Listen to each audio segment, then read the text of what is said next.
우리 함께 하나님의 말씀 누가복음 4장 18절에 있는 말씀을 함께 보도록 하겠습니다. 신약성경 누가복음 4장 18절에 있는 말씀입니다.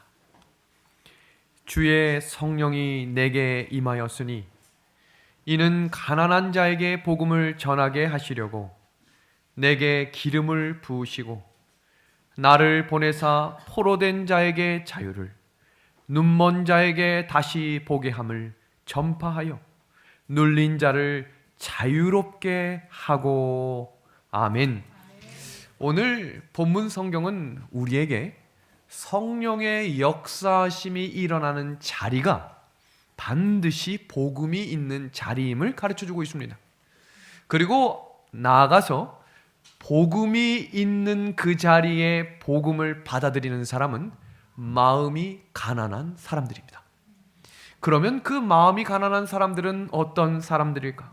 세상의 물질적인 것보다 영적인 것의 필요를 느끼는 사람들을 이야기하고 있습니다. 그래서 세상에서 살지만 세상처럼 살지 않고 하늘나라를 그리며 걸어가는 사람들의 마음은 가난한 자의 마음이겠다라고 이야기하고 있는 것입니다. 그래서 이 말씀을 똑같이 기록하고 있는 이사야 61장 1절에는 마음이 가난한 자에 대해서 이렇게 소개했습니다. 나를 보내사 누구를 고치시겠다고요? 마음이 상한 자입니다. 세상에서 살지만 세상의 방법대로 살지 않으면 마음이 상할 수밖에 없습니다. 마음이 낙심할 수 있습니다. 위로가 필요할 수 있습니다. 그런 사람들에게 하나님은 오늘도 살아계셔서 위로의 말씀을 주시는 분임에 감사를 드립니다. 오늘 이 약속의 말씀을 붙들고 우리 기도하고 우리 계시록 공부를 시작하겠습니다. 함께 기도하겠습니다. 아버지 하나님, 하나님의 예언이 없으면 도무지 알 수 없는 하나님의 인도하심을 배울 수 있는 시간을 주셔서 감사합니다. 하나님의 백성들을 끊임없이 공격하는 사단과 그의 작은 뿔들을 어떻게 취급하시고 어떻게 대하시는지를 함께 공부하고자 합니다. 사단이 감히 이 시간을 틈타지 못하게 하여 주셔서 예언 앞에 나 자신을 낮추고 순종의 심령을 저희에게 허락하여 주옵소서.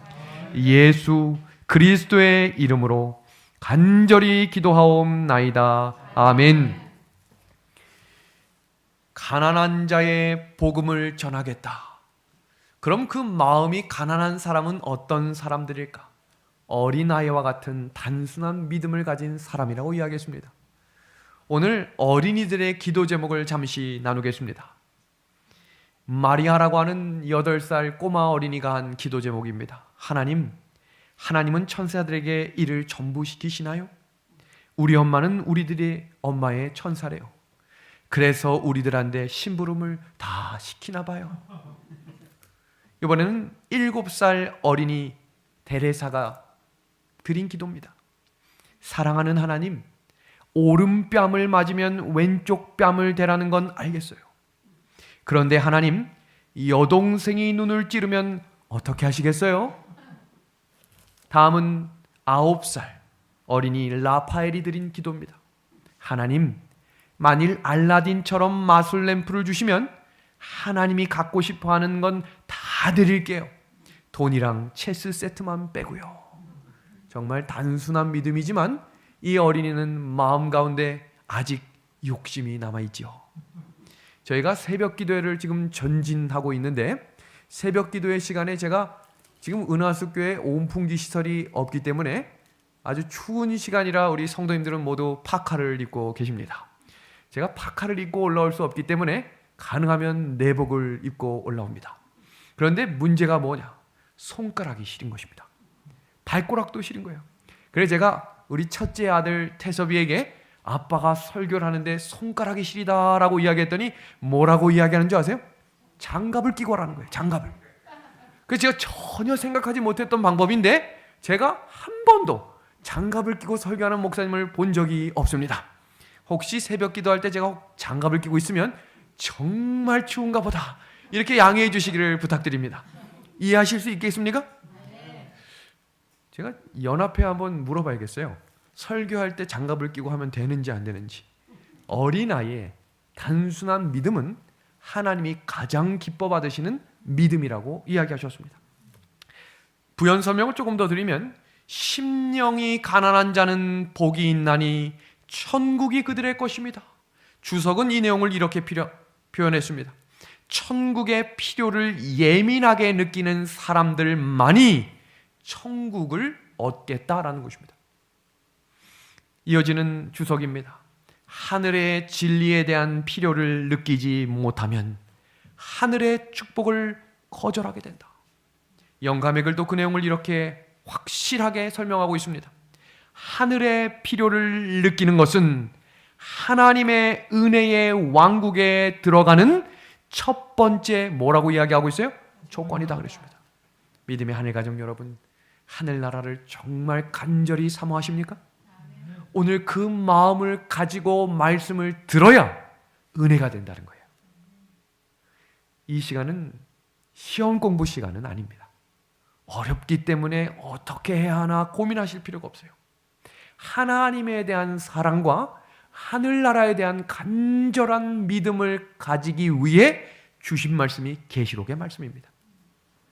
예수님의 말씀이 펼쳐지면 언제나 두 가지 반응이 있었습니다. 깜짝 놀랄 만한 사실은 예수님의 말씀을 들음에도 불구하고 두 가지 반응으로 완벽하게 갈라졌다는 것입니다. 그 첫 번째 무리는 다음과 같습니다. 그분의 인상적인 태도와 그분의 말씀의 놀라운 뜻을 그들이 전에는 결코 느껴보지 못했던 능력을 가지고 듣는 자들의 마음을 감동시켰다. 이 사람들은 어떤 사람들일까요? 하늘나라의 진리를 사모하고 예수님을 간절히 기다렸던 사람들이었어요.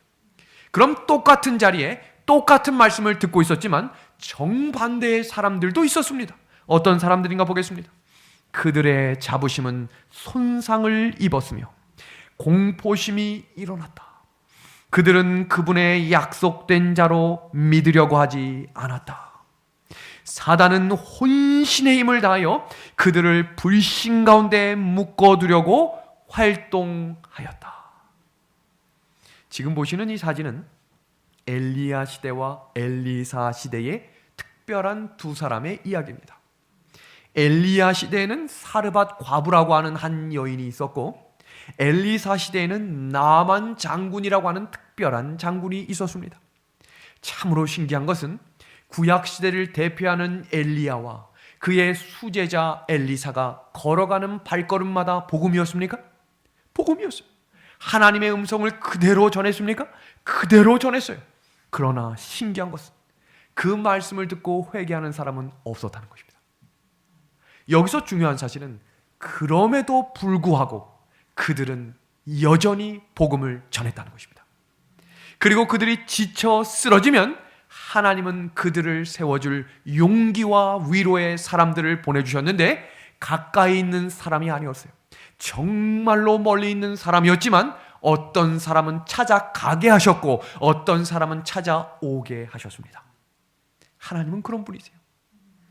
자신은 하나님의 도움이 크게 필요하다는 것을 느꼈던 사람들만이 하나님의 복음을 받아들였어요. 사르밧 과부는 하나님의 도움이 필요하다고 느꼈던 여인이었어요. 나만 장군도 세상의 최강대국의 최장군이었기 때문에 부족한 것이 없었어요. 그러나 세상 그 어떤 방법으로도 회복이 되지 않자 드디어 그 어린 소녀의 한마디를 듣고 전진했다는 것은 그 가운데 믿음이 있었기 때문입니다. 누구의 필요를 느낀 거예요? 하나님의 필요를 느낀 것입니다. 그런데 충격적인 사실은 영감의 글은 우리에게 이렇게 이야기합니다. 진리는 그리스도 시대의 인기가 없었다. 진리는 현 시대에도 인기가 없다. 진리의 말씀을 걸어간다고 박수 받으려 하지 마십시오. 진리의 복음을 들고 있다고 세상의 인정을 받으려 하지 마십시오. 예수님의 길은, 예수님의 제자들의 길은 조롱과 멸시와 핍박의 길이었지만 그들은 언제나 행복했습니다. 그 이유는 우리의 유일한 소망, 예수님의 재림을 바라보며 전진했기 때문입니다. 지금 우리가 계시록을 공부하면서 제가 정말로 많은 분들의 카톡을 받았지만 참 은혜 받았던 카톡을 하나 나누겠습니다. 이분은 개신교에 다니고 있는 한 권사님이세요. 그런데 이 계시록 강의를 처음부터 차근차근 들으시면서 어느 날 저에게 긴 장문의 글을 보내셨습니다. 성령 하나님의 영이 저를 감동시켜 주셨습니다. 제 생애의 일부분만을 하나님께 드려놓고서는 항상 실망하고 의기소침해졌습니다. 그런데 지난주 말씀을 통해 주님께 나의 온전한 생애를 바쳐야겠다는 뜻을 정하게 되었고 실천하려는 마음을 세우게 되었습니다. 꾸준한 기도와 말씀 연구로 바꾸어 나가겠습니다. 약속의 말씀이 이루어지고 있습니까? 점점점 선교의 문이 닫히는 것 같고 더 이상 아무 일도 할 수 없을 것처럼 멈춰버린 이 시대에도 하나님은 일하고 계세요. 하나님의 말씀은 살아서 운동력이 있어서 좌우의 날선 어떤 검보다도 예리하여 우리의 혼과 영과 육을 쪼개고 있습니다. 깨어나야 합니다. 하나님의 백성들이 깨어나고 있습니다. 전진하며 새벽을 깨우는 사람들이 점점 늘고 있어요. 제가 원해서 어디에 광고를 하거나 한 적은 단 한 번도 없습니다. 그러나 우리가 함께 믿음의 길을 걷고자 결심했을 때 혼자서 등불을 켜고 있던 백성들이 모이기 시작했어요. 그래서 제가 뭐라고 말씀드렸냐면 재림 운동입니다. 전진입니다. 우리의 그 사역에 함께 동참해 주시겠습니까? 지금 시대의 변화를 한번 살펴보겠습니다. 오늘 신문입니다. 오늘 신문에 이렇게 기사가 나왔어요. 내 일이 없어 내 일이 없다. 이게 굉장히 언어 유희 같은데 마음 가운데 충격을 주는 말입니다. 20대들이 꿈이 사라지고 있다는 것입니다. 우리들의 귀한 자녀들이, 우리의 귀한 형제들이, 우리의 귀한 딸들이 취업을 할 수 없는 시대가 시작되었습니다. 대학 4년 대학원을 나와도 여러분 환경미화원 선생님들을 뽑는데 54대 1이라면 믿으시겠습니까? 박사들까지 줄지어 서 있습니다. 일자리가 없어지고 있어요. 이 충격적인 사실은 우리나라뿐만 아니라 지금 이 사진은 오늘 오후 4시 이탈리아의 사진입니다. 무슨 일인가? 제가 일주일 전에 설교 때 말씀드렸죠. 이탈리아가 한 달 동안 통제 봉쇄령이 내려졌어요. 코로나가 전혀 통제되지 않았기 때문입니다. 예전 같았으면 예하고 가만히 있던 사람들이 모두 광장으로 몰려나와 폭도들로 변해버렸습니다. 그 이유가 뭔지 아십니까? 일자리가 없으니 미래도 없다. 그리고 점점 아이들을 먹여 살릴 수 없으니 정부는 기다리라고만 하고 팬데믹에 대한 어떤 보상도 없으니 참을 수 없으니 이래 주거나 저래 주거나 우리는 살 수 없다. 폭동이 일어나고 있습니다. 정말로 잘 살고 GDP나 굉장히 선진국이라고 불리우는 유럽이 지금 무너지는 것이 보여지고 있습니다. 이것이 무엇을 의미하는지를 주의 깊게 살피셔야 합니다. 지난주 11월 2일에 터키에서 굉장히 큰 지진이 또 한 번 발생되었고 남극 세종기지 부근에서 6.0의 지진이 발생했습니다. 목사님, 뭐 이 정도 가지고 그러십니까? 지금 이 글을 보고도 그렇게 이야기하시겠는지 한번 보십시오. 5만 번이 넘는 지진이 발생했습니다. 성경은 예수님이 가까이 오는 발자국 소리를 들으려거든 재난과 지진이 가까이 올수록 깨어나라고 했습니다. 더 충격적인 사실은 그 지진이 이제는 대도시 안으로 들어왔다는 거예요. 지금 터키에 일어난 이 지진은 어디에서 일어나는가? 450만 명이 살고 있는 고층 아파트 건물에 일어나는 중심부에서 일어났습니다. 예전에는 그 바깥 지역에서 일어났다면 이제 지진과 문제와 환경의 변화들이 어디까지 들어왔다는 거예요? 우리 삶 중앙으로 들어왔다는 것입니다. 믿음의 하늘 가족 여러분, 예수님은 재림의 징조를 통해 뭐라고 말씀하시는지 같이 한번 읽어볼까요? 이제 시작! 이제 일이 이루기 전에 너희에게 말한 것은 일이 이룰 때에 너희로 뭐하게 해주시겠다고요? 믿게 하려 함이니라 라고 말씀하셨습니다. 대단한 은혜죠. 우리가 말씀을 살피고 우리가 걸어갈 수 있는 이유는 하나님이 미리 말씀해 주신 예언의 등불을 밝히 켜고 걸어가기 때문입니다.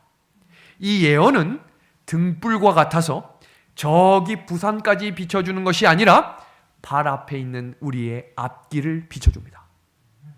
성경은 세 부분으로 되어 있다고 말씀드렸죠? 역사적인 부분 3분의 1, 교훈 부분 3분의 1, 예언의 부분이 3분의 1입니다. 지금 우리가 예언을 공부하고 있다는 것은 대단한 은혜입니다. 자, 한번 보겠습니다.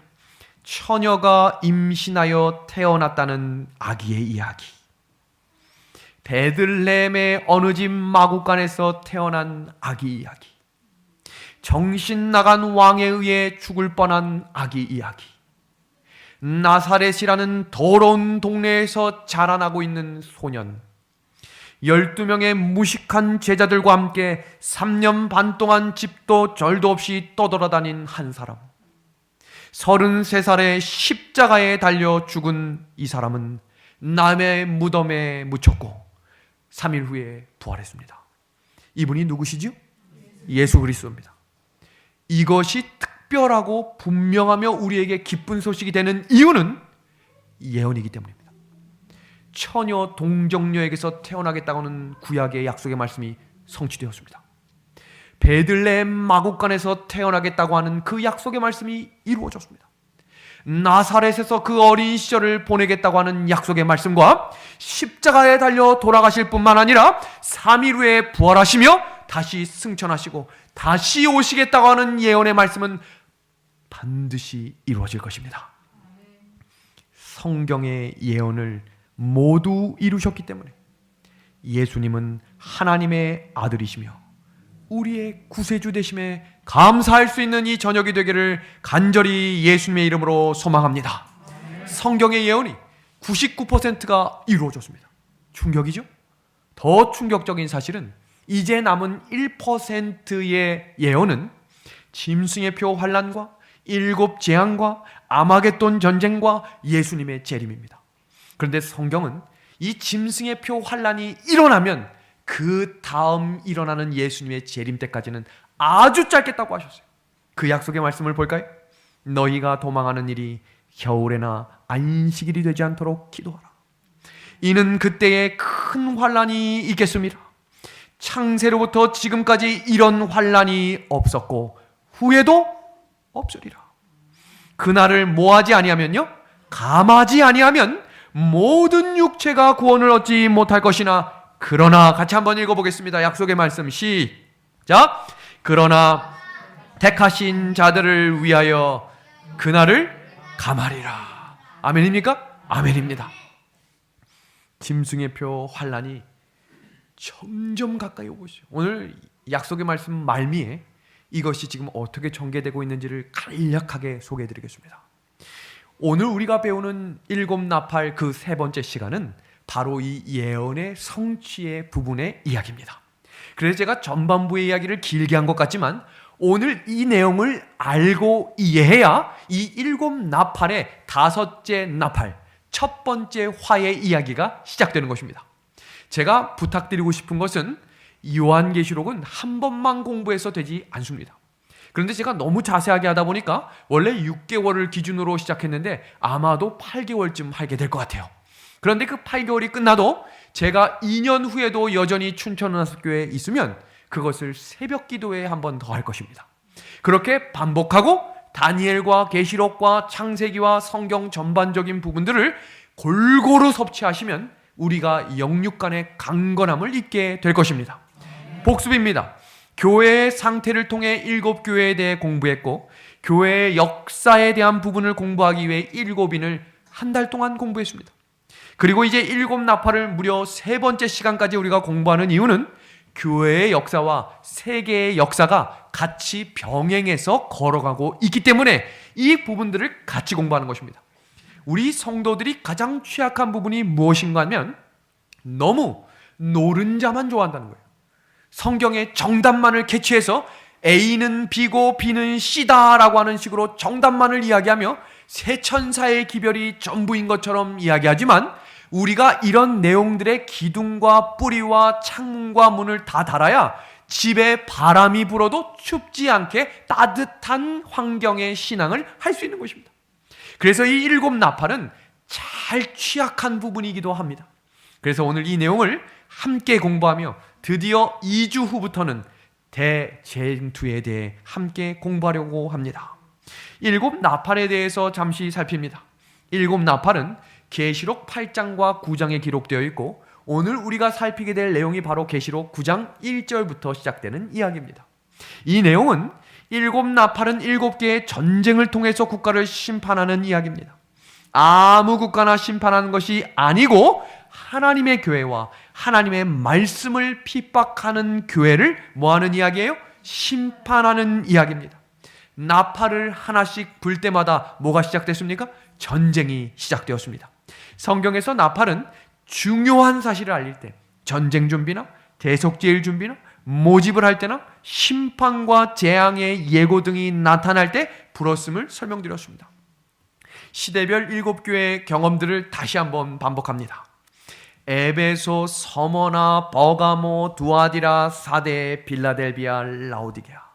이 장면들을 우리가 구분해서 설교로 녹화되어 있기 때문에 오늘 배우는 장면 5번째 장면과 병행되고 있는 시대의 환경을 공부하기 원하시면 4대 지역과 빌라델비아 교회 지역에 대해서 함께 반복 청취하시면 내용이 더 풍성하게 이해가 될 수 있으실 것입니다.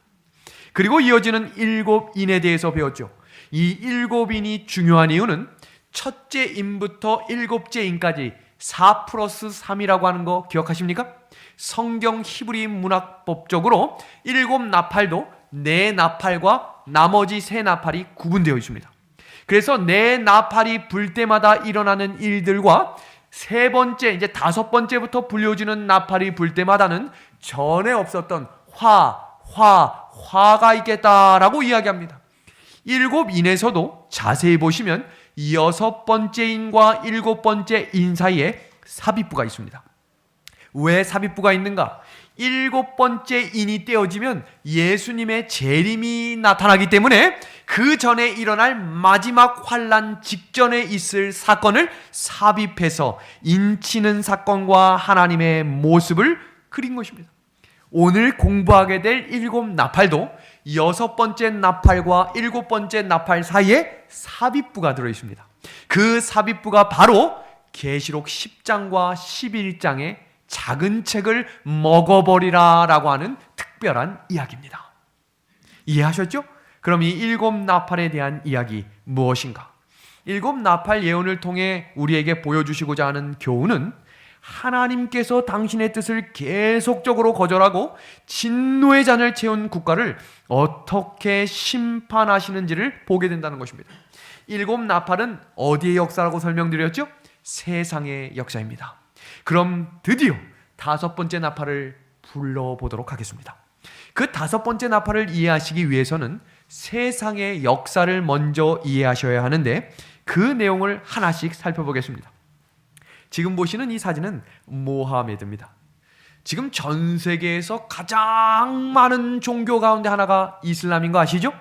지금 유럽에 테러가 일어나고 사람의 목을 잘라 죽이고 저기 미국에 대테러를 일으켰던 그 민족들이 바로 이슬람입니다. 근데 그 이슬람이 성경에 기록되어 있다는 사실을 들어보셨습니까? 우리는 항상 어느 나라, 미국, 또 어느 나라, 로마, 또 교황청만 성경에 나온다고 이해하고 있지만 성경에는 이슬람이라고 하는 나라도 계시록 9장 한 장을 통째로 빌어서 이슬람을 예언에 적용하고 있습니다. 그 내용을 하나씩 살핍니다. 모하메드가 바로 이슬람의 창시자이기 때문에 이 역사가 중요한 것입니다. 모하메드가 누군가? 우린 이슬람에 대해서 공부해 본 적이 없어요. 그래서 오늘은 그 내용을 하나씩 좀 정리합니다. 가브리엘 천사로부터 계시를 받았다고 주장하며 태어났습니다. 그리고 그는 순식간에 아프리카 전 지역에 그 이야기를 전했고 사라센 제국을 만들어냅니다. 하나씩 이 단어들을 잘 기억하셔야 오늘 성경을 하나씩 풀이할 때 이해가 되실 것입니다.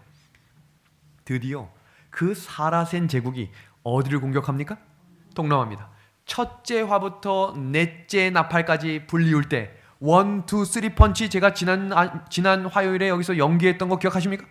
한 펀치 맞고 쓰러지진 않았죠? 두 번째 펀치 맞고 쓰러지지 않았죠? 마지막 네 번째 나팔이 딱 불리우자 어디가 멸망했죠? 서로마가 완전히 멸망하므로 수도를 옮기게 되며 거기에 남아있던 교황청이 드디어 작은 뿔에 강력한 힘을 얻게 된 사건이 그 장면입니다.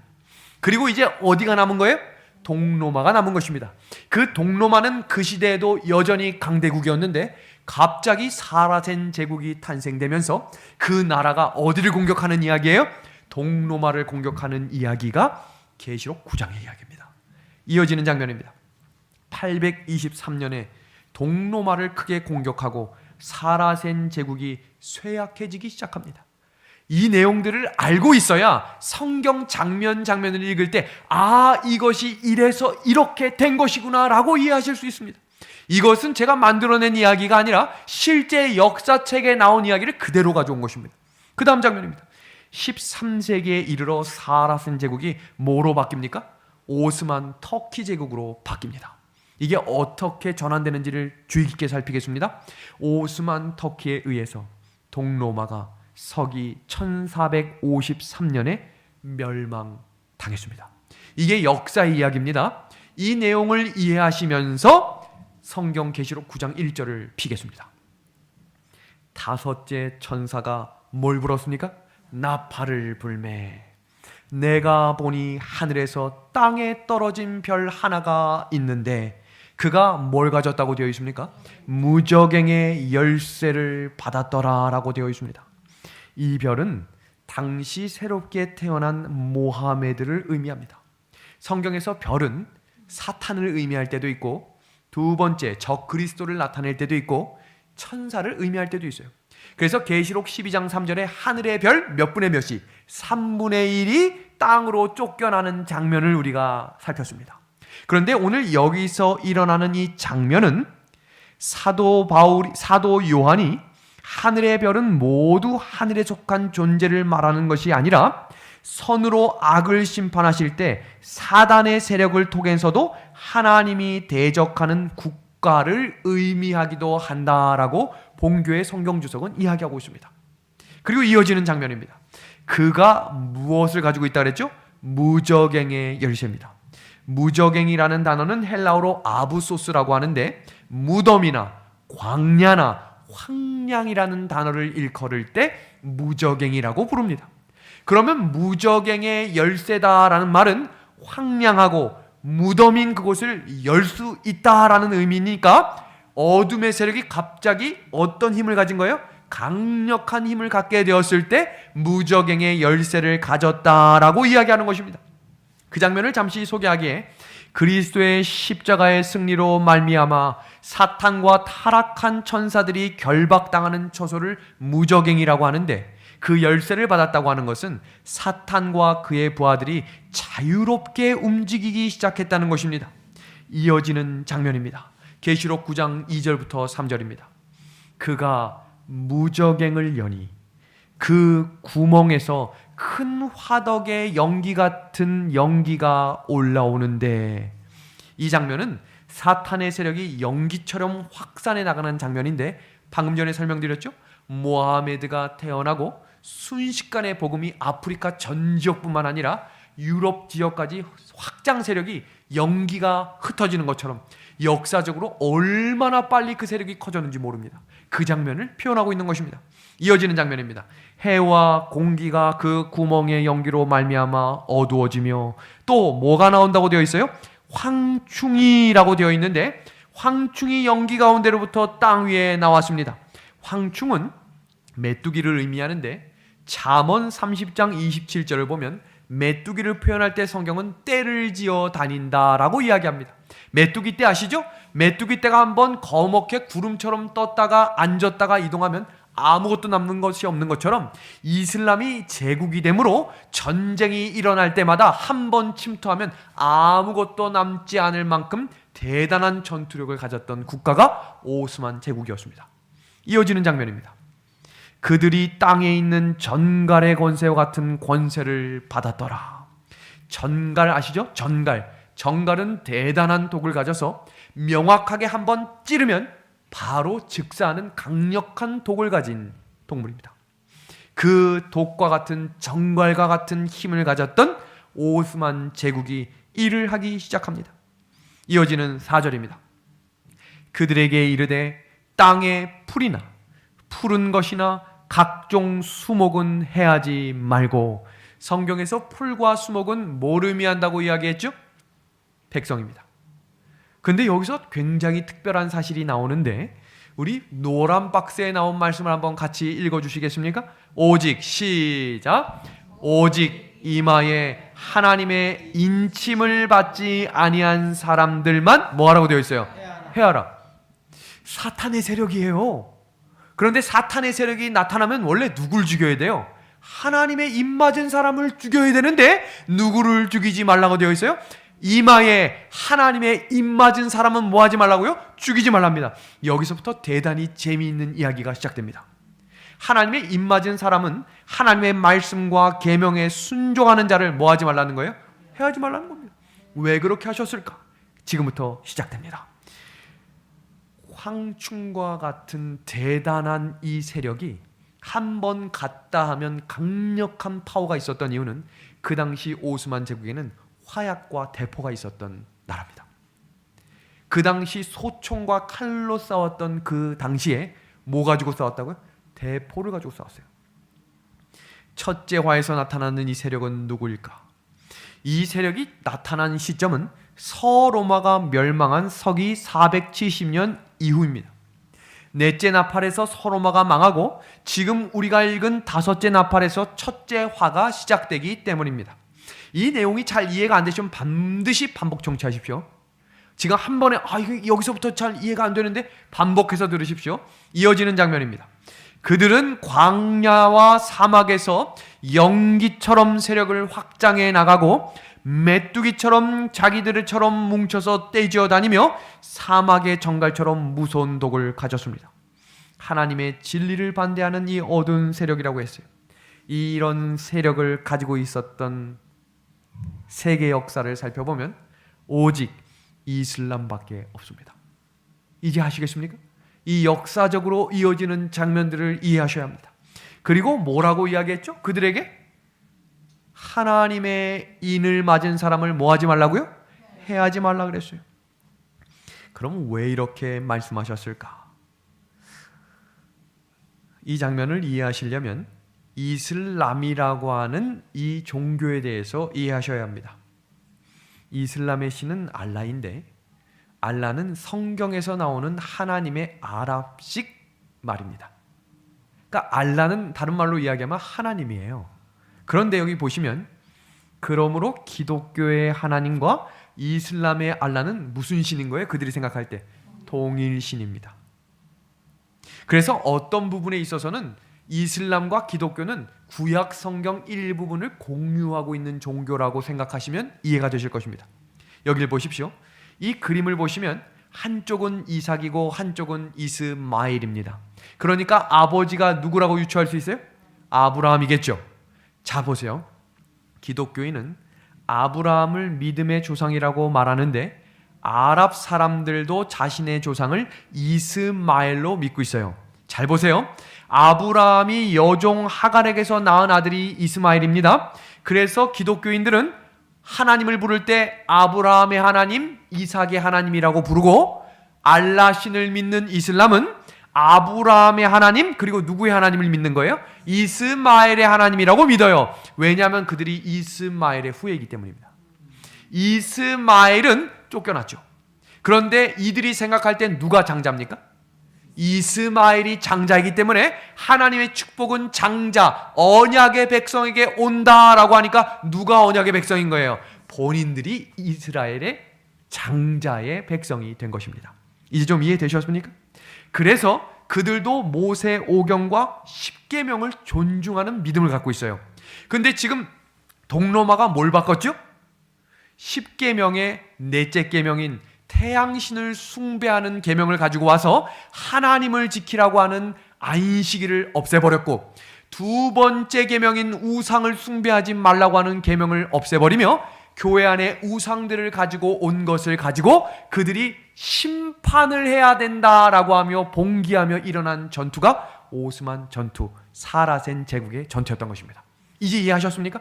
그래서 그들에게 뭐라고 명령했는지, 마호메드의 후계자가 전쟁에 나가기 전에 오스만 제국 사람들에게 명령한 이야기가 있는데 깜짝 놀랄 만한 이야기를 합니다. 보십시오. 이건 역사책에 나오는 그대로의 이야기입니다.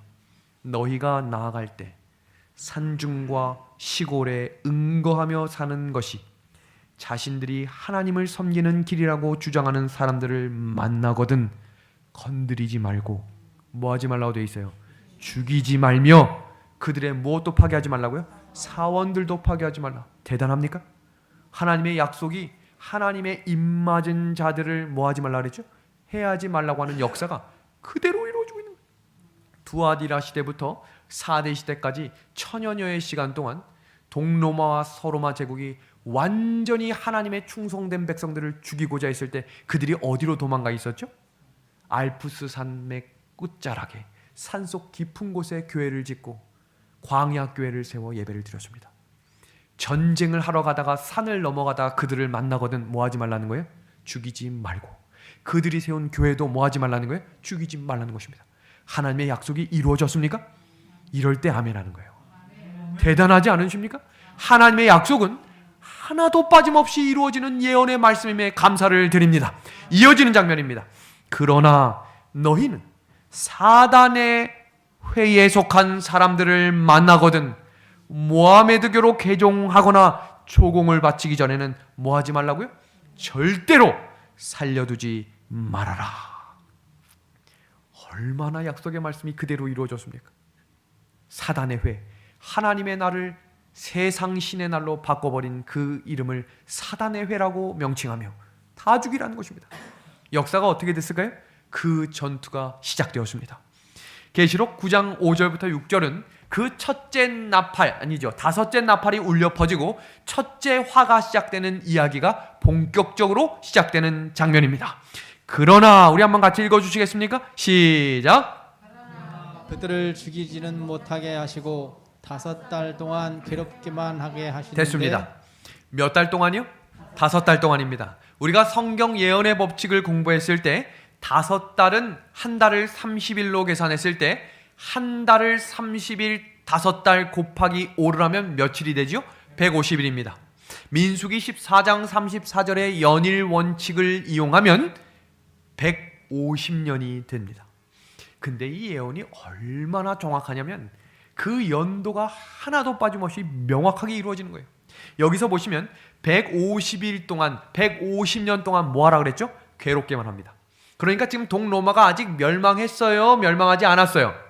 멸망하지 않고 괴로워만 하는 기간이 시작된 것입니다. 이어지는 구절, 노란색 박스입니다. 죽고 싶으나 죽음이 그들을 피하리로다. 정말로 죽을 만큼 괴로운데 죽어지지도 않는 것입니다. 이슬람이 동로마를 150년 동안 크게 괴롭게 했지만 정복하지는 못했습니다. 이어지는 장면입니다. 7절과 9절의 이야기입니다. 황충들의 모양은, 여기 모습을 잘 보세요. 전쟁을 위하여 준비한 뭐 같고요?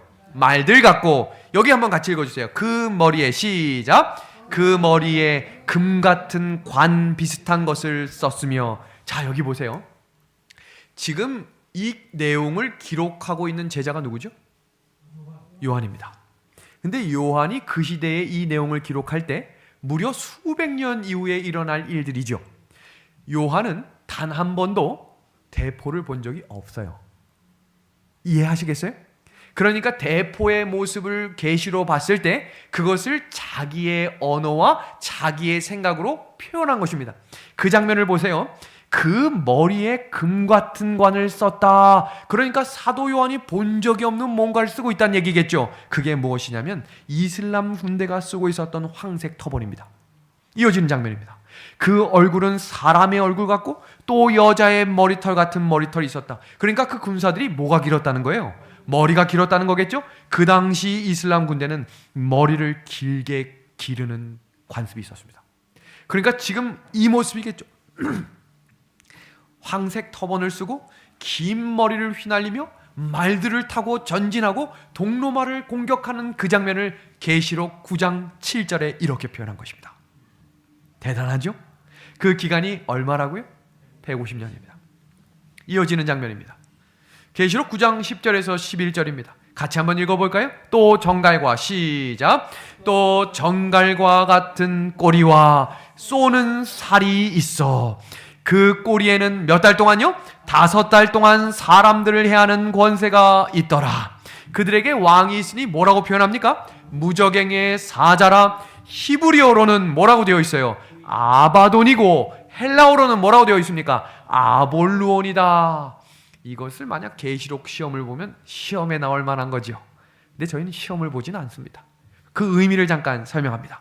무저갱의 사자는 아주 지옥의 사자다, 아주 강력한 힘을 가졌다라는 표현이고, 아비돈과 아볼루온이란 말은 멸망과 파괴자란 뜻입니다. 그러니까 지금 전쟁이 일어나고 있는 이 장면 속에 하나도 빠짐없이 다 죽이고 다 죽이는데 죽고 싶어도 죽어지지 않는 것입니다. 그런데 그 기간이 몇 년 동안요? 150년 동안 지속이 됩니다. 그 장면을 잠깐 역사적으로 살핍니다. 배경을 살펴보시면 13세기 말 오토만 장군이 처음부터 단합된 정부를 구성하는데 그것이 바로 역사에 나오는 오스만 터키입니다. 오스만 터키는 사막의 정갈의 권세로 동로마를 몇 년 동안이요? 150년입니다. 그 장면을 지금 도표로 좀 보여드리겠습니다. 여기를 보시면 1299년 7월 27일부터 오스만 터키가 동로마를 공격하기 시작합니다. 그동안 동로마를 침범하여 이 전쟁이 언제 끝났는가? 1499년 7월 27일에 그 전쟁이 끝납니다. 너무너무 놀랍지 않으십니까? 이 예언을 사도 요한이 알고 썼다면 그것도 놀랍겠지만 전혀 모르는 상황에서 동로마가 멸망당하기 전까지의 기간을 명확하게 150년을 맞춘 것입니다. 그리고 예언대로 괴롭게만 하고 뭐하지 못했죠? 정복하진 못했습니다. 그리고 동로마가 150년 동안 긴 괴롭힘을 당한 결과 급격하게 약화되어 오스만 터키의 종속국이 되었습니다. 굴복하지만 멸망당하지 않았습니다. 첫째 화에서는 이슬람 오스만 터키라고 하는 이 나라가 작은 뿔을 옹호한 동로마를 채찍질하기 시작합니다. 그러니까 지금 아직 멸망하지 않았기 때문에 여섯째 나팔이 울려 퍼지면 강력한 마지막 펀치가 나와서 동로마가 멸망하게 되는 것입니다. 그 장면을 먼저 좀 잠깐 소개해드리면 오늘은 첫째 화까지만 공부하려고 합니다. 근데 이 장면을 잠깐 역사적인 배경으로 둘째 화에 대한 내용을 잠시 소개하겠습니다. 여기 내용을 보시면 첫째 화에서 하나님께서는 오스만 터키를 통해서 동로마를 몇 년 동안 심판하셨다 그랬죠? 150년입니다. 그리고 첫째 화의 심판이 끝난 해로부터 둘째 화가 시작되는데 그 기간이 연월일시라고 성경에 기록되어 있어요. 연월일시는 연 360일, 월 30일, 1일, 그래서 더해서 391일에 하루를 계산하면 15일이 기록되는데 그래서 연월일실은 391년 15일이 나오는 것입니다. 이 장면은 다음 시간에 제가 자세하게 설명드리겠습니다. 오늘 이 내용을 먼저 설명드리는 이유는 둘째 화가 시작되는 역사적인 배경을 이해하셔야 예언이 어떻게 이루어지는지에 감동을 느낄 수 있기 때문입니다. 그 장면을 잠깐 소개하겠습니다. 오스만 터키가 391년 동안 패권을 장악하는데 150년 전쟁이 끝난 이후에 작은 뿔을 지지하던 유럽의 국가들이 이슬람의 공격을 계속 받게 되는데 그것이 바로 둘째 화의 장면입니다.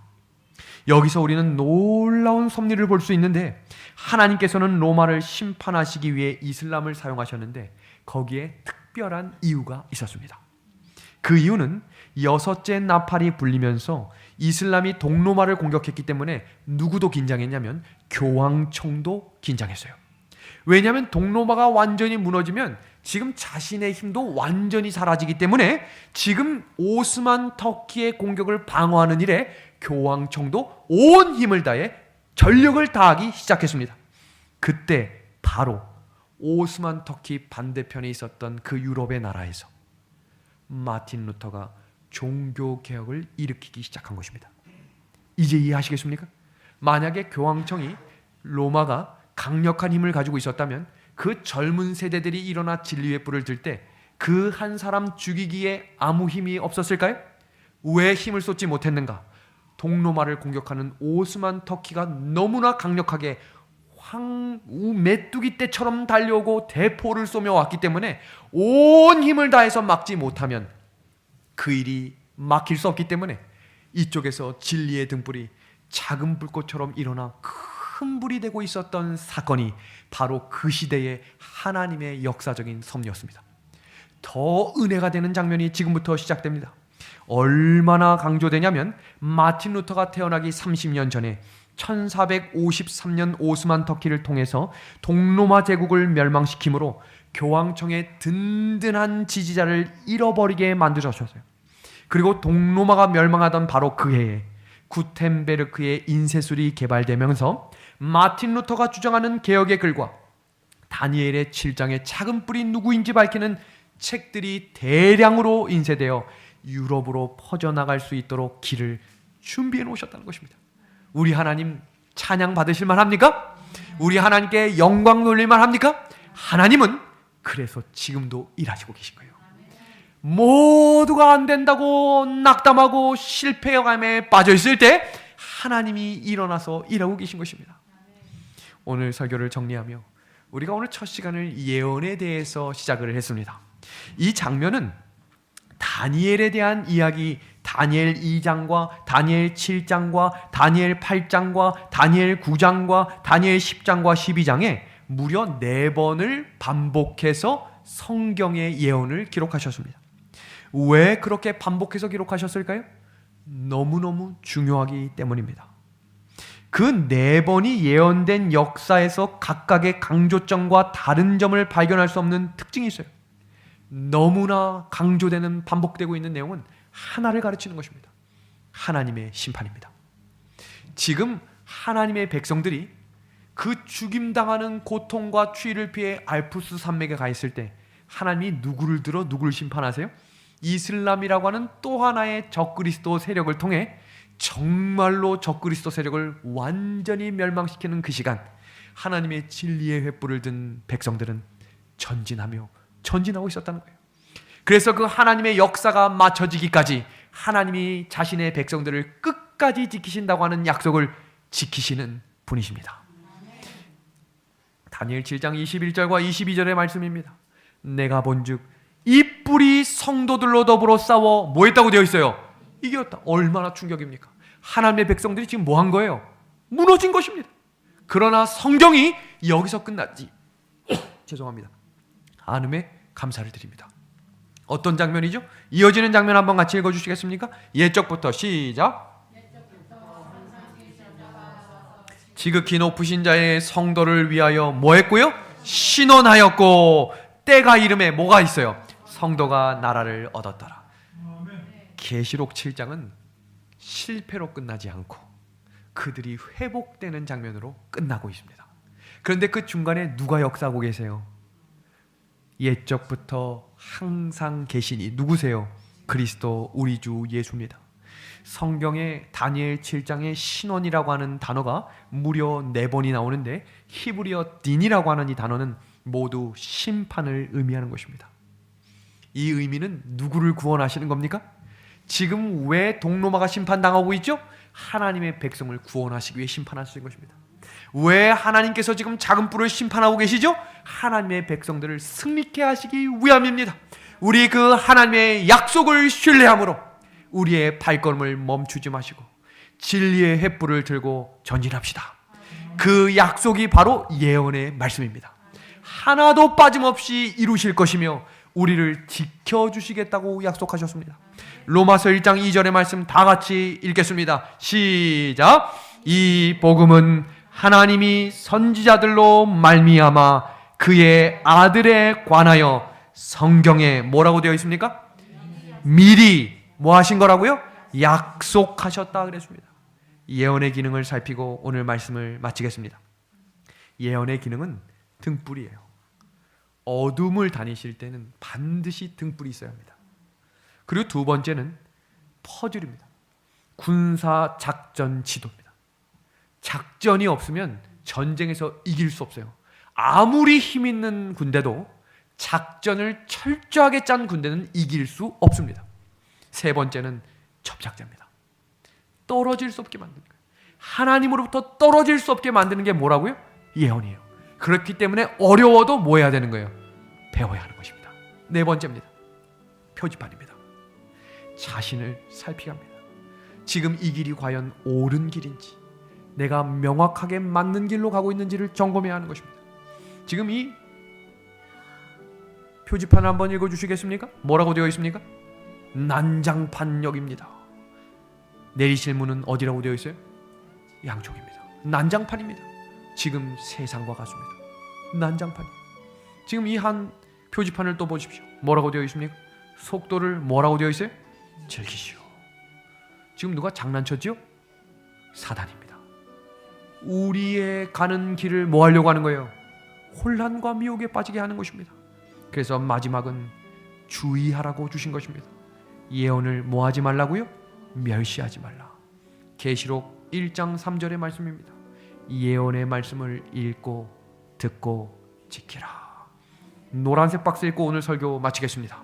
예수 그리스도의 계시라. 이어지는 노란 박스입니다. 시작. 이 예언의 말씀을 읽는 자와 듣는 자와 그 가운데 기록한 것을 지키는 자는 뭐가 있겠다고요? 복이 있나니 때가 가까움이라. 다음 시간은 그 둘째화, 이 여섯 번째 나팔이 울려 퍼지고 동로마가 어떻게 완전히 멸망하고 하나님이 어떻게 역사하시는지를 우리 함께 기대하는 마음으로 배울 수 있도록 하겠습니다. 오늘 말씀을 마치겠습니다.